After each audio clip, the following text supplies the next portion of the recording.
Hello students. तो जैसा कि आप सभी लोगों का एसएससी सीजीएल का एग्ज़ाम चल रहा है, तो आज है आप लोगों का यहाँ पर 19 जुलाई और जो है 19 जुलाई का आपका सेकेंड शिफ्ट का जो एग्ज़ाम था वो फाइनली समाप्त हो चुका है। तो देखेंगे कि आज का सेकेंड शिफ्ट का लेवल क्या रहा हुआ था या सेकेंड शिफ्ट में कौन कौन से क्वेश्चन पूछे गए थे। बस आप लोगों को क्या करना है कि वीडियो के लास्ट तक बने रहना है, बाकी लाइक और शेयर ज़रूर करना है वीडियो को, बाकी चैनल को भी सब्सक्राइब करके रखें क्योंकि हर एग्ज़ाम से रिलेटेड जो एनालिसिस है यहाँ पर आपको मिलता है।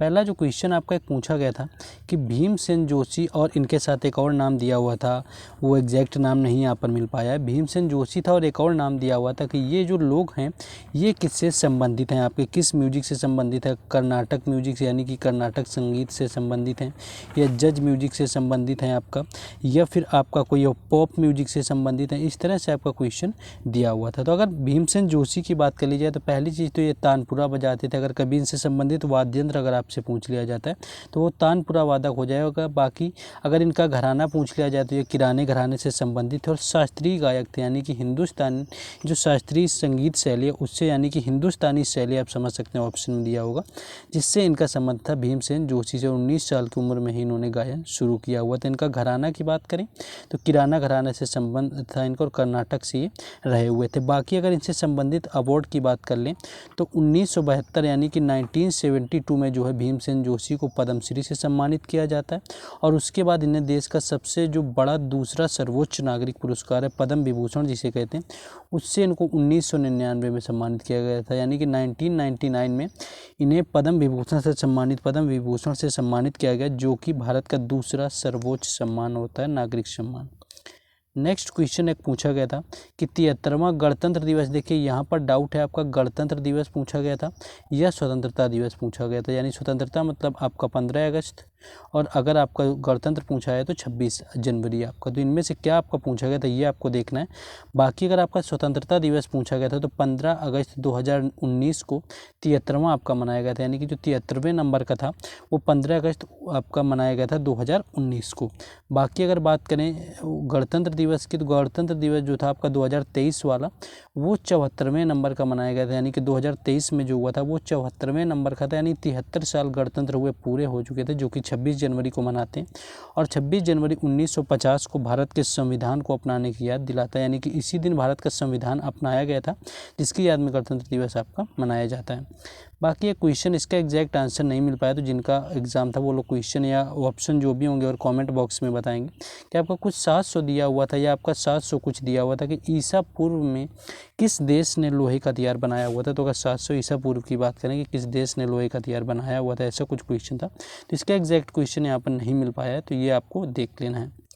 बाकी क्वेश्चन की बात करें, आपका एमजी रानाडे से रिलेटेड क्वेश्चन पूछा गया था कि जो एमजी रानाडे थे उन्होंने किस समाज की स्थापना की हुई थी। तो जो रानाडे थे Deccan educational society right answer हो जाएगा, जिसकी स्थापना एमजी रानाडे ने की थी। इसके संस्थापकों में थे और एक थे, और इनका जो जीवन था पूरा इन्होंने पूरी तरह से समाज के सुधार में लगा दिया था, क्योंकि इन्होंने अंतर्राज्यीय भोजन, अंतर्जातीय विवाह, विधवा पुनर्विवाह और महिलाओं एवं दलित वर्गों में सुधार के लिए इन्होंने जीवन दिया होता। बाकी महादेव गोविंद रानाडे ने विधवा जो पुनर्विवाह संघ था वो 1861 में और डेक्कन एजुकेशनल सोसाइटी के भी संस्थापक रहे हुए थे। तो ये क्वेश्चन आपका पूछा गया था। नेक्स्ट आगे क्वेश्चन शेयर करेंगे, लेकिन उससे पहले आपको, अगर आपने वीडियो को लाइक और शेयर नहीं किया है तो आपको कर लेना है। बाकी चैनल को ज़रूर सब्सक्राइब करके रखें, क्योंकि इंग्लिश की हर शिफ्ट का एनालिसिस आपको मिलेगा, चारों शिफ्टों का एक साथ में। बाकी जीके जीएस का तो आपको मिलता ही रहता है। बाकी इन क्वेश्चंस की जो पीडीएफ है आपको टेलीग्राम चैनल और व्हाट्सएप ग्रुप दोनों पर प्रोवाइड कराई जाती है, जिनके लिंक आपको डिस्क्रिप्शन में दे दिए गए हैं, तो उनसे आपका जुड़ जाना है। बाकी एक बड़ा सा आपका क्वेश्चन आया हुआ था, पूरी तरह तो नहीं मिल पाया। क्वेश्चन क्या था आपका? क्वेश्चन आपका राष्ट्रपति के महाअभियोग से आपका स्टेटमेंट वाला था, नहीं स्टेटमेंट जो था बड़ा सा आपका वो राष्ट्रपति के महाअभियोग से आपका संबंधित था। तो अगर राष्ट्रपति की बात करें तो राष्ट्रपति का जो महाअभियोग होता है आपका अर्ध न्यायिक प्रक्रिया होती है। यह प्रक्रिया संसद के किसी भी सदन में एक विधेयक की शुरुआत के साथ में शुरू होती है, यानी कि जो प्रक्रिया होती है संसद के किसी भी सदन में एक विधेयक की शुरुआत के साथ में शुरू होती है। भारतीय राष्ट्रपति के महाभियोग की अगर पहल की बात करें तो इसके लिए एकमात्र आपका संविधान का उल्लंघन अगर करता है राष्ट्रपति तो उसको आपको महाअभियोग चलाया जा सकता है। तो भारत के किसी भी राष्ट्रपति ने अब तक महाअभियोग का सामना नहीं किया हुआ है, यानी कि किसी भी राष्ट्रपति पर नहीं चलाया गया। बाकी ये जो आपका होता है अर्धन्यायिक प्रक्रिया, जो कि अनुच्छेद 61 के तहत यानी कि आर्टिकल 61 के तहत आपकी महाअभियोग की प्रक्रिया होती है। राष्ट्रपति को केवल संविधान के उल्लंघन के आधार पर महाअभियोग की प्रक्रिया द्वारा पद से हटाया जा सकता है, यानी कि जब संविधान का उल्लंघन कर रहा होता है राष्ट्रपति सिर्फ तब ही हटाया जा सकता है, लेकिन उससे पहले उसे नहीं हटाया जा सकता है। नेक्स्ट आपका देखिए हिंदुस्तान शास्त्रीय संगीत का संबंध से रिलेटेड पूछा हुआ था। ये आपका वही क्वेश्चन था एग्जैक्ट सेम कि आपका भीमसेन जोशी वाला कि इनका संबंध किससे है। तो अगर वही सेम क्वेश्चन था तो इसकी बात नहीं करेंगे शायद, क्योंकि लग रहा है क्योंकि कुछ स्टूडेंट ने मिक्सअप करके अलग अलग क्वेश्चन बताए हुए हैं। तो जो हिंदुस्तानी आपका शास्त्रीय संगीत है जिससे कि भीमसेन जोशी का संबंध था। बाकी अगर और डिटेल में इसकी बात कर लें तो संगीत जो है आपका भारतीय उपमहाद्वीप के उत्तरी क्षेत्रों का शास्त्रीय संगीत है। इसे शास्त्रीय संगीत या उत्तर भारतीय संगीत के नाम से भी जाना जाता है। इसकी जड़ें जो होती हैं 12वीं शताब्दी ईस्वी में देखी जा सकती हैं, जब ये कर्नाटक संगीत की परंपरा से आपका अलग हो गया है। बाकी एक क्वेश्चन आपका उड़ीसा के डांस से रिलेटेड यहाँ पर पूछा गया था। क्वेश्चन आपका ये था कि निम्नलिखित में से उड़ीसा का नृत्य कौन सा नहीं है। तो देखिए उड़ीसा का आपका होता है नृत्य, आपको यहाँ पर ऑप्शन तो नहीं मिल पाए, लेकिन देखिए पहला ऑप्शन दिया हुआ है कि आपका एक दलखाई नृत्य अभी पूछा गया था, और दलखाई नृत्य के साथ में एक और नृत्य होता है आपका नुआखाई। यानी कि ये जो दो नृत्य हैं आपके मोस्टली उड़ीसा के पूछे जाते हैं। कि दलखाई आपका पूछा भी जा चुका है पिछले शिफ्टों में, तो ये आपके उड़ीसा से इनकी उत्पत्ति हुई थी। आमतौर पर क्या होता है कि देवी दुर्गा को खुश करने के लिए आपका किया जाता है, जो कि संबलपुर के आदिवासियों में सबसे लोकप्रिय आपका पारंपरिक जो त्यौहार होता है। बाकी इस नृत्य का जो मुख्य विषय होता है राधा और कृष्ण, रामायण और महाभारत होता है। इसके साथ साथ कुछ और उड़ीसा के लोकप्रिय नृत्य दिए हुए हैं, तो बाकी हो सकता है कोई ऑप्शन एक ऐसा दिया हो जो आप जानते हो किस राज्य का है, तो वो आपको एलिमिनेट करके हटाना था। बाकी अगर बात करें तो उड़ीसा के आपका एक तो ओडिसी नृत्य होता है जो कि शास्त्रीय नृत्य है उड़ीसा के, और भारत के कुल 8 शास्त्रीय नृत्य हैं। बाकी छऊ नृत्य भी उड़ीसा से संबंधित है, चैती नृत्य भी होता है आपका, डंडा नाट्य नृत्य भी होता है। ये जो नृत्य हैं आपके उड़ीसा से संबंधित है। बाकी आपका मेधा नाचा है, चांगू नृत्य है, कर्मा नृत्य है। तो ये कुछ डांस हैं जो कि उड़ीसा राज्य से संबंधित है। तो इनसे जो अलग आपका कुछ दिया होगा वो आपका उड़ीसा से संबंधित नहीं रहा होगा तो जिनका एग्जाम था वो लोग आके आपका देख लेंगे। नेक्स्ट क्वेश्चन जो यहाँ पर आपका पूछा गया कि हरित क्रांति के जनक कौन थे। देखिए हरित क्रांति की बात करें तो हरित क्रांति जो सबसे पहले भारत में शुरू हुई थी, कई बार ये पूछा जाता है, तो आपका पंजाब में शुरू हुई थी। कई बार इनके पूछे जाते हैं आपके कि यहाँ पर कृषि मंत्री कौन थे, तो सी सुब्रमण्यम रहे हुए थे। ये क्वेश्चन जो है आपके एसएससी जीडी के एग्जाम में काफ़ी बार पूछे गए थे जो हमने बताया हुआ है। तो सी सुब्रमण्यम जो है आपका कृषि मंत्री थे आपके हरित क्रांति के समय, जो कि पहले पूछा जा चुका है।